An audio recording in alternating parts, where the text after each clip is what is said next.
group home in Des Plaines, Illinois.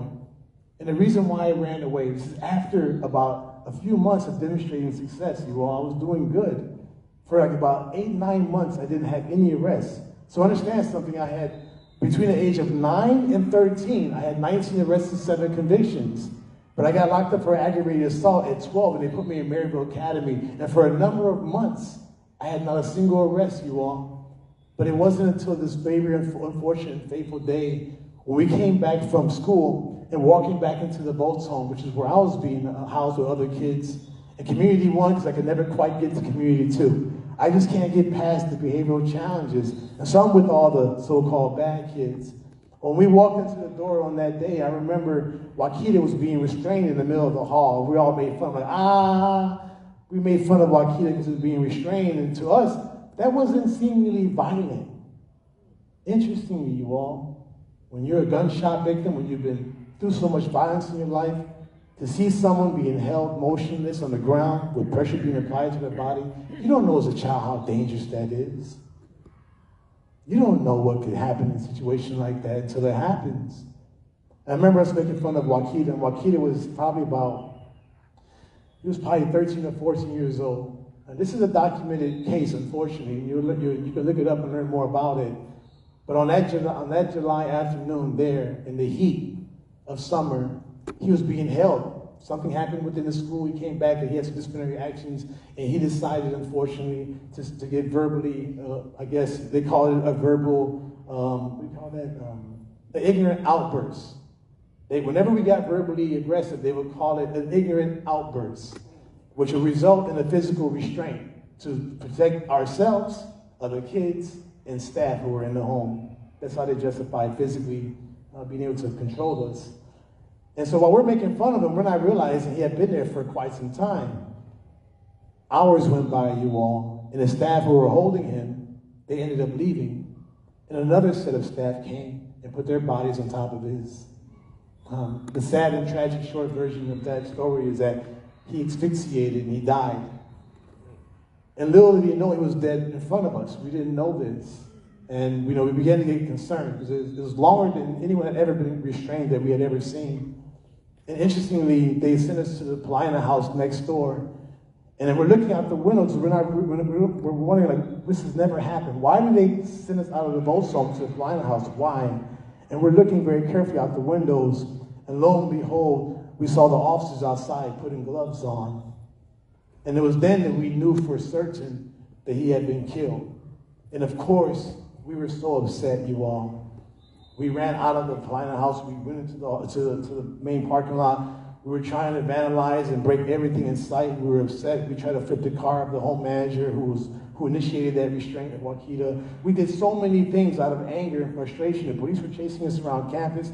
Understand, it's probably about a mile it's a very big camp. And interestingly, a lot of us were getting arrested. I managed to be the ones who was getting away, hiding by the tracks, the trestles along the nature walk areas in the back of the campus. So when we finally were able to come back on the campus, once things started to slow down, they started yelling out for us because they knew we had not been caught. They started yelling out, telling, come to Father Smith's conference room, come to the main building. And I remember us exhausted, tired, hungry, and we ended up going back to the main conference building. And while we're there, we sat at this giant conference table. And I remember them telling us, we're sorry. It was an accident, you all. Understand, we're kids. Understand, we're looking at these adults, and they just killed Wakita.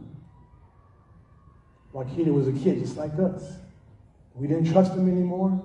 We didn't believe the narrative they were trying to give us. And I remember we were just tired physically, exhausted. And I remember us going back to our rooms. And we went back to our rooms, something clicked over inside of me. And that is, I'm not going to be here. I'm not going to be here. And so when I ran away in the summer of 1989, you all, from Maryville Academy, I didn't realize I was making some serious life decisions. I just knew that the people who loved me were my gang. Right? They were the ones who swore dedication to me. They were the ones who I embraced daily with love. They were the ones who gave me the greatest social institution within my reach. You all think about that. The gang was the greatest social institution within my reach because it was an unconditional positive regard. It didn't matter how I behaved. The loyalty was mandated. The love was mandated. And interestingly for me, it was a constellation of support away from all the other adults who didn't give me the same. And so when I ran away, and being a child welfare runaway, I became more deeply connected with my gang partners. And now it's not a weekend thing where I'm coming for a furlough. I'm there 24 hours a day, living in the streets, carrying weapons for protection. And sadly, on one note, on a very unfortunate October night, while out there on security, while out there standing in the gangway looking towards the intersection where the rival gang would normally come, someone turned a corner. And when that person turned the corner, I didn't know if it was an adult. I didn't know if it was a kid. I didn't know who it was.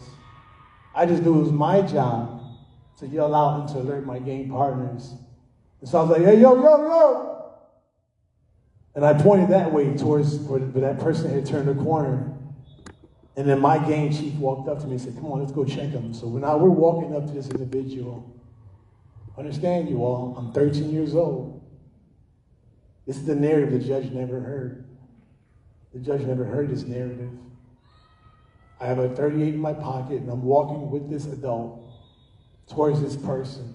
And the closer I got to the person who had turned that corner, within time I realized that he was a kid, just like me. He was a kid. His name was Pedro Martinez. Pedro was only 14 years old. I was 13. So when I walked up, obviously, I don't feel a threat. I don't feel threatened. But the person who I was with, the adult, was, unfortunately, he was a sociopath. He was someone who was our leader and someone who we felt, we were afraid of him. We wanted to aspire to be like him, but we were afraid of him. And interestingly, I noticed that something clicked over for him.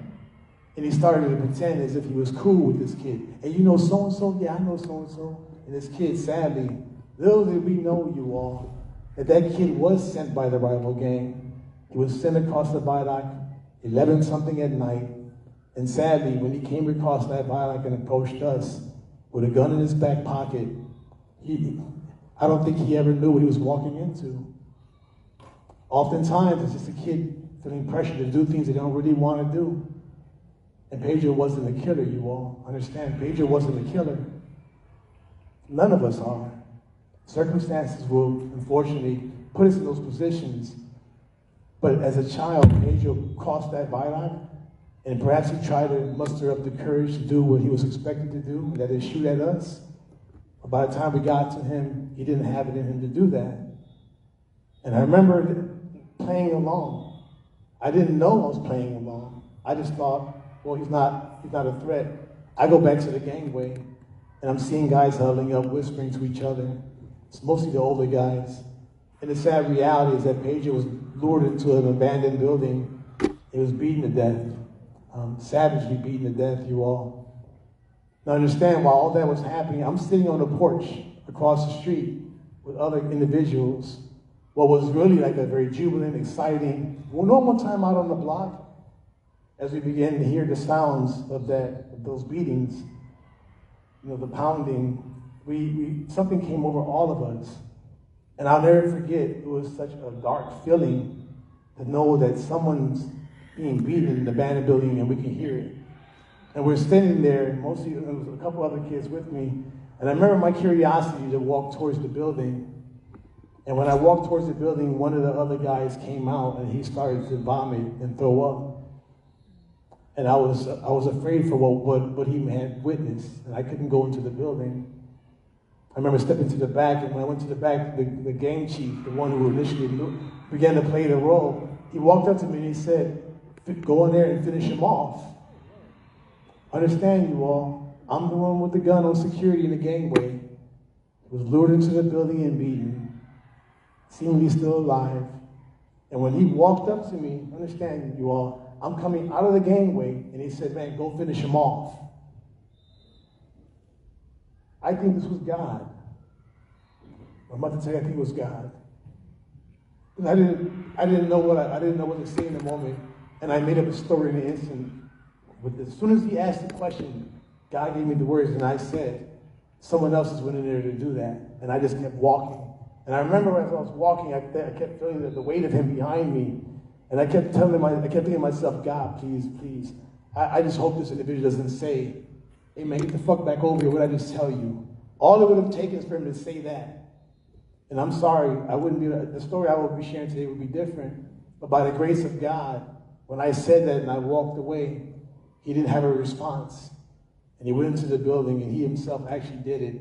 And unfortunately, while I wish I could have done something to stop that from happening, I promise you, we were all arrested to that situation. We feared for our lives just as much. And sadly, that kid lost his life. And I remember running home that night. And when I ran home that night, I remember going into my mom's place. Because remember, I'm a runaway.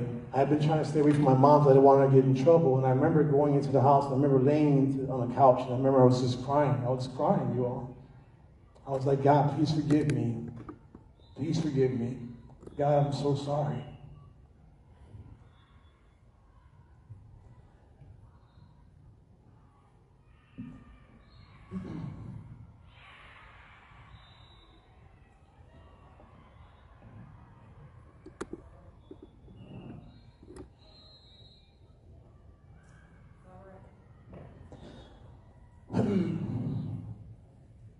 That is a narrative the judge never heard.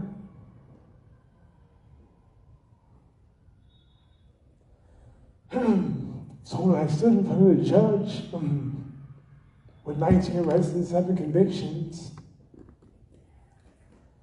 he saw me as a monster. And they sent me to the adult system, and he gave me a 25-year sentence.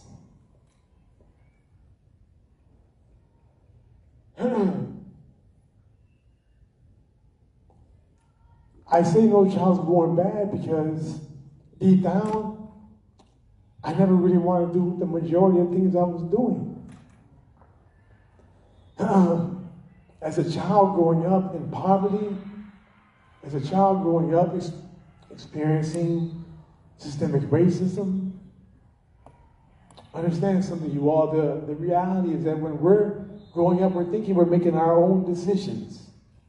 We actually think we're making our own decisions, you all. And little did I know that I was born into a reality where our humanity was never truly seen.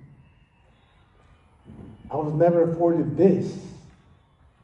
And interestingly, when I received that 25-year sentence, I gave up. I got more deeply involved in gangbanging. I was in and out of solitary confinement. I'm used to it now.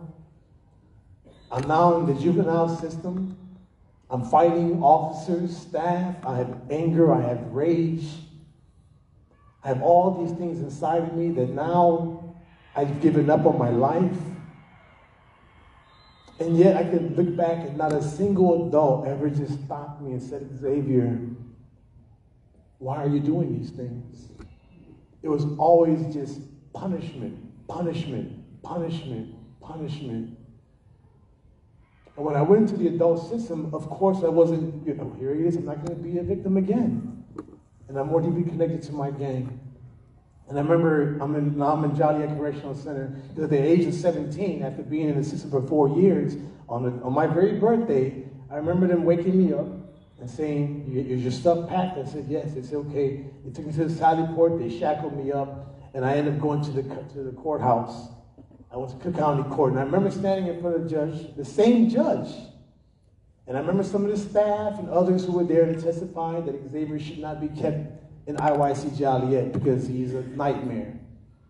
This kid is not, and it only confirmed a lot of what they had thought about me. And sadly, my public defender, Shirley Connors, fought adamantly for me and said, Your Honor, Xavier has a GED. And I'll be honest with you, I got my GED because I just had to get the hell out of that cell, yo. I had to go to school, do something. I got a program, but I was always a smart kid, interestingly. It just didn't matter oftentimes. And the judge ended up saying, okay, well, we're going to continue the case for 2 weeks. You have a 2-week continuance. And I'm thinking, I'm going to go back to the juvenile court, the juvenile system. But he said, no, you're going to be held here at Cook County. Now understand, you all, I'm in the adult court. Cook County, one of the worst counties in the country. And that night I was processed through. And I remember standing there, and understand, you all, I'm 17 years old. I'm visibly a child. And I'm downstairs standing in a row, standing in a long line. I'm naked with a bunch of grown men. We're all naked. And as each person steps up, they put a little stick inside of your penis. I'm sorry to say that, you all. And I'm terrified of that experience. And I keep going to the back of the line. I'm like, no, man. I'm like, and I guess they saw me doing that. I'm like, I'm going to stick no damn stick in my... And I remember one of the guards walked up to me and said, you're a juvenile transfer, right? I'm like, what do you mean? He's like, you came from IYC, you came from juvenile system. I said, yeah. He said, oh, you don't got to do that. I'm like, whew, thank you, God. I don't got to get nothing stuck inside. Anyways, I guess that was their very, I don't know. That was a part of the intake process, the dehumanization, having to stand there naked, just them physically violating you, you having to do things to show you don't have a weapon, and bend over, and all these things. And I'm a child, you all. And I remember after that going to Division 1 H3. Division 1 was the very most notorious place to be in Cook County. I remember this big black officer standing at the front of that building, and he said, everybody come with me. And I understand, it's a very torturous experience. Even going through intake, you better face that wall. You turn around, you're going to get beaten. And I'm just following orders to a T. I don't want to get beaten by these big officers. And I remember we're there, and I remember it was kind of like, it got a bit more relaxed. And this officer had been there for 20-something years. And I remember him saying, welcome to Division 1. Welcome to Division 1. Where you're standing right now is the longest standing compound, the longest standing building in this compound. Some of the most notorious killers have been housed here. Richard Speck, Jeff Ford, John Wayne Gacy, Willie Lord. He started naming all these well-known gangsters and also serial killers. And he said, none of them were tougher than this place. And he said, and I'll never forget what he said. He said, I'm going to give you one word of advice, and you just might be able to survive being here. And he said, mind your business. Mind your own business. And I thought to myself, I'm going to mind my own business. I'm not going to do nothing to bring no attention to myself. I'm going to mind my own business. And that night, I remember laying there on the ground. And as I'm laying on the ground, because there was no bed space, they had to make some accommodations. I remember looking, I'm right by the cell, by the set of phones, and I'm looking down at the floor, and I noticed, and I kept looking more intently, and I'm like, what is that? And I noticed that there were blood splats along the baseboards, meaning someone had been stabbed right there. But they cleaned the floor, but they didn't clean the baseboards. There was blood splats everywhere. As you can tell, that system did not destroy my life altogether. I grew up in the system. I began to gain some little whiskers. I started to become a man inside of an adult system. It had to happen very quickly, you all. I was making some poor decisions in that. When I was in Joliet, I ended up assaulting a correctional officer. I was given a year across the board, meaning a year loss of good time, a year C grade, which is demotion privileges. I got a negative transfer, and a year solitary confinement. So I lost time. I had a year in a hole. So now I'm going backwards. So while I'm in that cell that I'm serving, they don't even count because I lost a year. So I literally just gave a year of my life away to the system by assaulting that officer. Thankfully, I was not charged for assaulting the officer. But while I was there, I ended up getting a negative transfer to Pontiac. And Pontiac was like one of the worst prisons in the state. They called it the Thunderdome. Understand, you all, when we were driving there, I was being transported there in a small van, like literally speaking and looking up, and lo and behold, it was a damn cloud over the prison. I'm like, is that why they call it the damn Thunderdome? Like, it was such an eerie feeling. And I remember being placed in solitary confinement, you all. And whenever they would run yard, I would be out there with a small group of individuals who were also in solitary confinement. Across the walkway was yet another small yard. And I would always see the same guy playing basketball by himself. And I would always look at him, I was like, I would ask myself, like, why is he there by himself? I assaulted an officer, and yet I can still be with other people. What did he do that was so bad that he could never be with us? He's always kept by himself. And his yard was always ran at the same time as our yard. I remember asking one of the older guys there, I'm like, man, let me ask you a question, bro. Like, why is he